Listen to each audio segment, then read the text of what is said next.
Hello everyone, this is Sohan from RF analytics. আজকে আমরা দেখব কিভাবে পাওয়ার বিআইতে ড্যাক্স ফর্মুলা ল্যাঙ্গুয়েজ ইউজ করে কাস্টম ডেট ক্যালেন্ডার ক্রিয়েট করা যায়। সো সবার প্রথমে এর জন্য আমরা পাওয়ার বিআইতে চলে যাই। যেহেতু আমার ফাইলটি একটি এক্সেল ওয়ার্কবুকে রয়েছে, এর জন্য আমি এই হোম রিবন থেকে এক্সেল ওয়ার্কবুক অপশনটি সিলেক্ট করব। সো আমি এক্সেল ওয়ার্কবুক ক্লিক করার পরে আমি আমার ডাটা সেটটিকে সিলেক্ট করে জাস্ট ওপেনে ক্লিক করব। ওপেনে ক্লিক করার পরে আমার এক্সেল ফাইলের সাথে পাওয়ার বিআই ফাইলটি কানেক্ট হয়ে যাবে। সো কানেক্ট হয়ে যাওয়ার পরে এখানে একটি ন্যাভিগেটর উইন্ডো শো করবে এবং এই ন্যাভিগেটর উইন্ডোতে আমার ওই এক্সেল ফাইলে যে কয়টি শিট রয়েছে সেই শিটগুলোর নাম এখানে শো করবে। যেহেতু আমার এক্সেল ফাইলে জাস্ট মাত্র একটি শিটই রয়েছে, এর জন্য এখানে সেলস ওয়ার্কশিটটি শো করছে। আমি যদি এই সেলস ওয়ার্কশিটটি এখানে সিলেক্ট করি, এখানে আমার ডাটাটার প্রিভিউটা শো করবে। এখন আমি এটাকে সিলেক্ট করে জাস্ট লোডে ক্লিক করব। লোডে ক্লিক করার সাথে সাথে আমার ফাইলটি কিন্তু পাওয়ার বিআইতে লোড হওয়া শুরু করবে। সো আপনারা দেখতে পাচ্ছেন আমার ডাটাটা কিন্তু লোডিং হচ্ছে। সো আমরা একটু সময় দেই।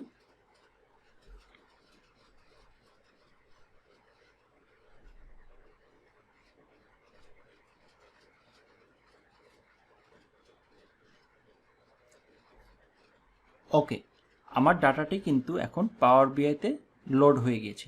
ফাইলটি লোড হয়েছে কি হয়নি সেটা আমরা বুঝতে পারবো এখানে ফিল্ড পেনের রাইট সাইডে। সো এই যে ফিল্ড পেনের রাইট সাইডে সেলস লেখাটি এখানে শো করছে। আমি যদি এখানে এক্সপ্যান্ডে ক্লিক করি, আমার যে যে কলাম রয়েছে সেই কলামগুলো এখানে শো করছে। এবং আমি যদি ডাটাগুলো দেখতে চাই তাহলে আমাকে এই ডাটা পেনে যেতে হবে। আমি এখানে ক্লিক করলাম। ক্লিক করলে আমার এই ফাইলে যে যে কলাম রয়েছে সেই কলামগুলো কিন্তু এখানে শো করছে। সো আপনারা দেখতে পাচ্ছেন এখানে জাস্ট মাত্র একটি মাত্র আমার অর্ডার ডেট কলাম রয়েছে, বাট এই ডেট কলামে কিন্তু কোনটা কোন ইয়ারে সেল হয়েছে, কোন মান্থে সেল হয়েছে, কোন ডেতে সেল হয়েছে, এই ইনফরমেশনগুলো কিন্তু নেই। সো এর জন্য আমরা একটি custom separate date calendar create করব, যেটা হবে ডাইনামিক।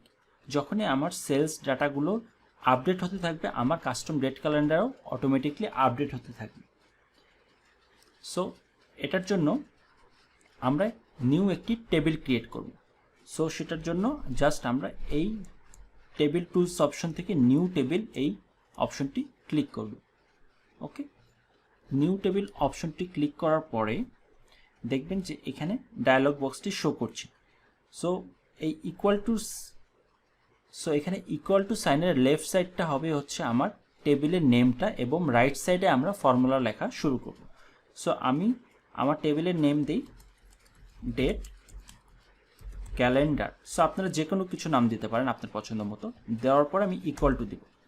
ইকুয়াল টু দেওয়ার পরে জাস্ট শিফট ইন্টার দিয়ে আমি নিচের লাইনে চলে যাব, ফর্মুলাটা যাতে একটু ক্লিয়ারলি আমরা লিখতে পারি। সো আমরা এখানে একটি ফর্মুলা ইউজ করব যেটার নাম হচ্ছে ক্যালেন্ডার অটো। সো আমি ফর্মুলাটা এখানে লিখছি ক্যালেন্ডার অটো, এই যে সেকেন্ড অপশনটি ক্যালেন্ডার অটো, এবং ফর্মুলাটি প্যারেন্থেসিসটা ক্লোজ করে দিচ্ছি। সো ক্যালেন্ডার অটো ক্লিক করার লেখার পরে জাস্ট আমি যদি ইন্টার প্রেস করি, আপনারা দেখতে পারবেন যে এখানে একটি কাস্টম কলাম ক্রিয়েট হয়েছে, একটি কলামের টেবিল ক্রিয়েট হয়েছে, যেখানে আমার ট্রানজ্যাকশন এই কোয়েরি অথবা ট্রানজ্যাকশন এই শিটের যেখান থেকে ডেট শুরু হয়েছে, মানে যে ইয়ার থেকে শুরু হয়েছে ট্রানজ্যাকশনটা, সেই ইয়ারের ফার্স্ট ডে থেকে, অথবা আমার ওই ট্রানজ্যাকশন ফাইলে যদি আমরা একটু যাই দেখবেন যে আমার এখানে জাস্ট দুটো ইয়ারের ডাটা রয়েছে, 2003 এবং 2004। সো 2003-এর 1 জানুয়ারি থেকে শুরু করে 2004-এর 31শে ডিসেম্বর পর্যন্ত ডাটা নিয়ে একটি কন্টিনিউয়াস ডাটা। এই ডাটার মাঝে কোনো গ্যাপ নেই। দেখেন যে এখানে লাস্ট ডেটটা হচ্ছে 31 ডিসেম্বর 2004।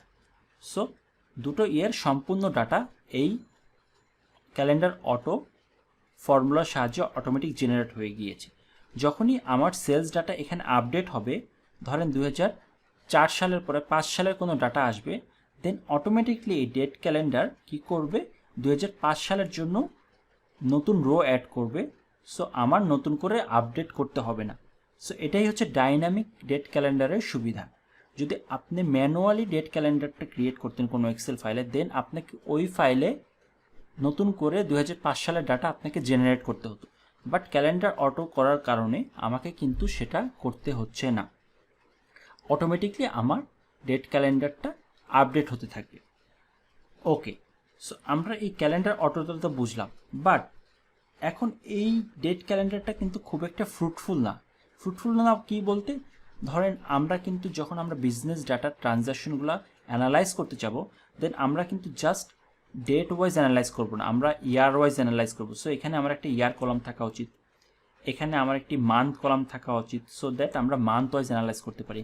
এখানে একটা ডে কলাম থাকা উচিত, কোন ডেতে কী পরিমাণ সেল হয়েছে সেই কলামগুলো থাকা উচিত। সো এই কলামগুলো আমরা এই ডেট ক্যালেন্ডারে ক্রিয়েট করব এবং সেটাও যেন ডাইনামিক হয়। সো সেটা আমরা কিভাবে করব? সো সেটার জন্য আমরা এই ফর্মুলাটা একটু এলাবোরেট করব। সো এটা একটু অ্যাডভান্স হবে, সো আপনারা একটু পেশেন্টলি দেখেন, আই থিঙ্ক আপনারা বুঝতে পারবেন। সো জাস্ট এইটুকু খেয়াল করে রাখেন যে আমার এই ডেট ক্যালেন্ডার অটো ফর্মুলার সাহায্যে একটি কলাম ক্রিয়েট হয়েছে, যে কলামটির নাম হচ্ছে কি ডেট। ওকে, সো আমরা যা যা ইয়ার সিলেক্ট করব, লাইক যা যা এডিশনাল ক্যালকুলেটেড কলাম ক্রিয়েট করব, সেটা কিন্তু এই ডেট কলাম থেকেই আসবে। আচ্ছা, সো আমরা যে ফর্মুলাটা ইউজ করব সেটার নাম হচ্ছে অ্যাড কলামস। অ্যাড কলামস দেওয়ার পরে দেখবেন যে এখানে তিনটি আর্গুমেন্ট রয়েছে, একটি হচ্ছে টেবিল, দেন হচ্ছে নেম, দেন হচ্ছে এক্সপ্রেশন। সো টেবিলটা হবে আমার এই টেবিলটা হবে এই টেবিলটা। সো এই টেবিলটা আমরা কিভাবে ক্রিয়েট করেছি? এই টেবিলটা আমরা ক্রিয়েট করেছি ক্যালেন্ডার অটো ফর্মুলার মাধ্যমে। সো এর জন্য আমরা এই অ্যাড কলামের পরে শিফট ইন্টার দিয়ে আমি লিখব ক্যালেন্ডার অটো, দেন আমি ব্র্যাকেটটি ক্লোজ করে দেব, দেন আমরা কমা দেব। কমা দেওয়ার পরে কিন্তু আমরা নেক্সট আর্গুমেন্টে চলে যাব, যেটার নাম হচ্ছে নেম। এই নেমটি কি, আমরা যে নেক্সট যে ক্যালকুলেটেড কলামটা ক্রিয়েট করতে চাচ্ছি সেই কলামের নামটা কি দিব আমরা, সেটি হচ্ছে নেম। সো ফার্স্ট আমরা যে নামটা দিব সেটা হচ্ছে ইয়ার। সো আমি একটা ইয়ার কলাম জেনারেট করতে চাচ্ছি। সো আমি শিফট ইন্টার দিয়ে নিচে গেলাম, সো আমি নেম দেব। নেম কিন্তু একটি টেক্সট ডাটা। সো আমাকে টেক্সট কোনো ইনফরমেশন মানে স্ট্রিং ইনফরমেশন আমাকে কিন্তু ডাবল কোটেশনের মধ্যে দিতে হবে। সো আমি একটা ডাবল কোটেশন স্টার্ট করলাম, আমি নাম দিলাম ইয়ার, দেন ডাবল কোটেশনটি ক্লোজ করে দিলাম, দেন আমরা কমা দিলাম। কমা দেওয়ার পরে কিন্তু আমাকে এই যে এক্সপ্রেশন এই আর্গুমেন্টে নিয়ে চলে আসলো। তো এক্সপ্রেশনটা কি হবে? এক্সপ্রেশনটা হবে আমি এখন যে ফর্মুলাটা ক্রিয়েট করব। সো আমি এখন ইয়ার ফর্মুলাটা কিভাবে জেনারেট করতাম, আমরা যদি এক্সেলে ক্রিয়েট করতে যেতাম, আমরা এক্সেলে কি করতাম, এক্সেলে just equal to the year লিখে পাশে ডেটটা সিলেক্ট করে দিতাম। সো এখানেও আমরা যদি ইয়ারটা এক্সট্রাক্ট করতে চাই এই ডেট থেকে, তাহলে আমাকে কি ফর্মুলা দিতে হবে? ইয়ার ফর্মুলা দিতে হবে। সো আমি ইয়ার ক্লিক করলাম, ইয়ার লিখলাম, লেখার পরে এই যে 2 নম্বরটা দেখেন ইয়ার ফর্মুলা। সো ইয়ার ফর্মুলার মধ্যে একটি মাত্র আর্গুমেন্ট রয়েছে, সেটি কি? সেটি হচ্ছে ডেট। সো আমাকে ডেটটা দিতে হবে। সো ডেটটা কোথায় আছে? এই ডেটটা কিন্তু এই ডেট কলামের মধ্যেই রয়েছে। সো আমি এখানে কি লিখবো? Just date. সো ডেট লেখার পরে এই ডেট কিন্তু আমরা দিব না, এটা কিন্তু ফাংশনের ডেট। আমরা কিন্তু এখানে কোনো ফাংশন দিচ্ছি না, আমরা এই কলামটা দিতে চাচ্ছি। সো এটা আমি পাবো হচ্ছে নিচে, যদি আমি একটু ডাউনে যাই দেখবেন যে সবার নিচে এখানে একটি ডেট কলাম রয়েছে। এটা কিন্তু ফাংশন না, এটা একটা টেবিল। সো এই টেবিলের এই কলামটা ডেটটা আমরা সিলেক্ট করছি, দেন ট্যাব দিয়ে সিলেক্ট করে ফেললাম এবং ব্র্যাকেটটি ক্লোজ করে ফেললাম। সো আমার এক্সপ্রেশনটা কিন্তু হয়ে গিয়েছে। এখন জাস্ট আমি শিফট ইন্টার দিয়ে নিচের লাইনে চলে গেলাম এবং ব্র্যাকেটটি ক্লোজ করে দিলাম। আমি ইকুয়াল টু দিয়ে আপনাকে ফর্মুলাটা দেখাচ্ছি জাস্ট। সো আমি যদি এখন ইকুয়াল টু প্রেস করি, আপনারা দেখবেন যে আমার এডিশনাল একটি কলাম ক্রিয়েট হয়ে গিয়েছে, যেটার নাম হচ্ছে ইয়ার। সো এইভাবে আমরা কিন্তু এডিশনাল আরও কিন্তু কলাম ক্রিয়েট করতে পারি। সেটা হবে মান্থ, সেটা হতে পারে উইকডে, সেটা হতে পারে কোয়ার্টার। সো আমরা কিন্তু করতে পারি। সো এর জন্য আমরা এই ব্র্যাকেটটি আবার ক্লোজ করে আমরা ফর্মুলাটি একটু এক্সটেন্ড করছি, হ্যাঁ। দেন ব্র্যাকেটটি অফ করে দিলাম, দেন আবার কমা দিচ্ছি। দেন কমা দেওয়ার পরে আমাকে কিন্তু দ্বিতীয় যে কলামটা ক্রিয়েট করতে চাচ্ছি নেম টু, মানে আপনি এখন নেক্সট কি কলাম ক্রিয়েট করতে চাচ্ছেন সেটার নামটি দিন। সো আমি এগেন শিফট এন্টার দিয়ে নিচের লাইনে চলে গেলাম, দেন আমি কোটেশনের মাধ্যমে লিখলাম মান্থ নাম্বার, দেন আমি কোটেশনটি ক্লোজ করে দিলাম। এখন জাস্ট কমা দিলাম। কমা দেওয়ার পরে আমাকে এই নেক্সট এক্সপ্রেশন দুইটা লিখতে হবে, মানে আমি মান্থ নাম্বারটা কিভাবে আমরা এখানে পাবো, কোন ফর্মুলার মাধ্যমে পাবো। এগেন সে ফর্মুলাটা হচ্ছে মান্থ। সো আমি মান্থ করছি, মান্থ লেখার পরেই আমি ট্যাব প্রেস করলাম।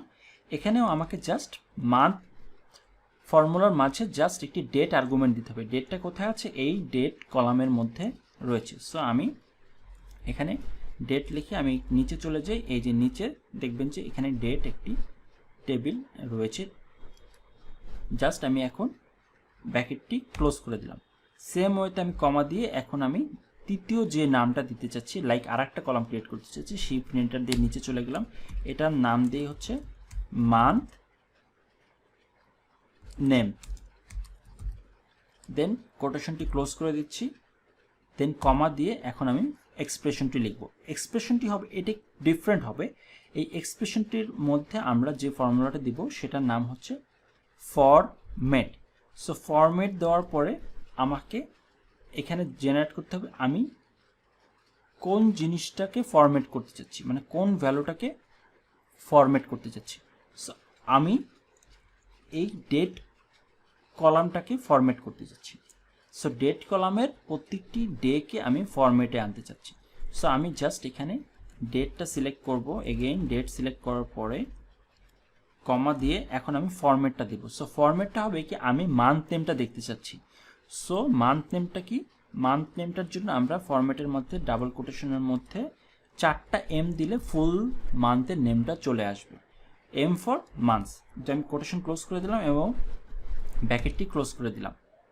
এখন শিফট এন্টার দিয়ে নিচের লাইনে চলে যেয়ে আমি ওভারঅল এই অ্যাড কলামের ফাংশনটি ক্লোজ করে দিলাম। এখন জাস্ট আমি ইন্টার প্রেস করলাম। ইন্টার প্রেস করার পরে আপনারা দেখবেন যে আমার কিন্তু এখানে ডেট কলামটা কিন্তু ক্রিয়েট হয়ে গিয়েছে, ডেট টেবিলটা বলতে পারেন। সো এখানে ফার্স্টে হচ্ছে এই ডেট, এই ডেটটা এসেছে কোথা থেকে, এই ক্যালেন্ডার অটো থেকে। সো এই ক্যালেন্ডার অটো থেকে আসার পরে দেন আমরা এডিশনাল একটি ইয়ার কলাম ক্রিয়েট করেছি, যেটা হচ্ছে এই ফর্মুলার মাধ্যমে। সেম ওয়েতে আমরা মান্থ নেম ক্রিয়েট করেছি এবং মান্থ নাম্বার ক্রিয়েট করেছি এবং মান্থ নেমটাও ক্রিয়েট করেছি। এখন আমি ইন্টার দিয়ে এই ফর্মুলাটা ক্লোজ করে দিলাম। এখন আমরা এই ফর্মুলাটাকে ক্লোজ করে দিয়ে জাস্ট আমরা এই টেবিল রিলেশনশিপ ক্রিয়েট করার জন্য এই মডেল সেকশনে চলে গেলাম। এই মডেল সেকশনে চলে গেলে আপনারা দেখবেন এখানে আমার একটি additional date calendar table create হয়ে গিয়েছে।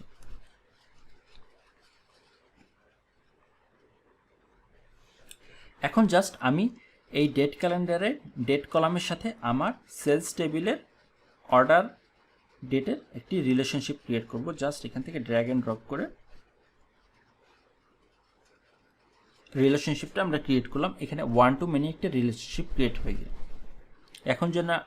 এখন যদি আমরা ভিজুয়ালাইজেশন পেনে চলে যাই, সেখানে আমরা একটি ম্যাট্রিক্স ভিজুয়াল ক্রিয়েট করতে পারি। এই যে ম্যাট্রিক্স ভিজুয়াল ক্রিয়েট করার পরে আমি এখান থেকে একটু এক্সপ্যান্ড করলাম। এখন আমি ডেট ক্যালেন্ডার থেকে লেটসে মান্থ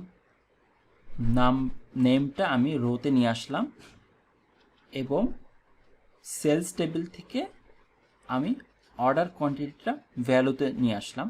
সো আপনারা দেখতে পাচ্ছেন এখানে মান্থ ওয়াইজ কিন্তু আমার ডিস্ট্রিবিউশনটা এখানে শো করছে। সো কোন মান্থে কী পরিমাণ সেল হয়েছে কিন্তু এখন আমরা দেখতে পাচ্ছি।